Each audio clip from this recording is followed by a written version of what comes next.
বলেন তো এটা কি? এটাকে গরুর ভুঁড়ি কেউ বলে, আবার অনেকে গরুর বটও বলে। যাই হোক, আমি এটাকে পরিষ্কার করে জাল দিয়ে এভাবে ডিপ করে রাখি।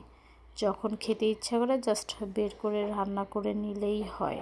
এটা রান্না করা খুবই সহজ। সমস্ত মশলা দিয়ে একটু কষিয়ে নিয়ে রান্না করতে হয়। আর এখন তো বাজারে নতুন আলু বের হয়েছে, নতুন আলু চিকন করে কেটে রান্না করলে কিন্তু খেতে বেশ লাগে। এভাবে মশলাটাকে কষিয়ে নিয়ে আমি ভুঁড়িটাকে দিয়ে দিছি, দিয়ে ঢাকা দিয়ে দিয়েছি অল্প একটু পানি দিয়ে, যাতে মশলাটা পুড়েও না যায় আর এটার বরফ ভাবটা ছেড়ে যায়।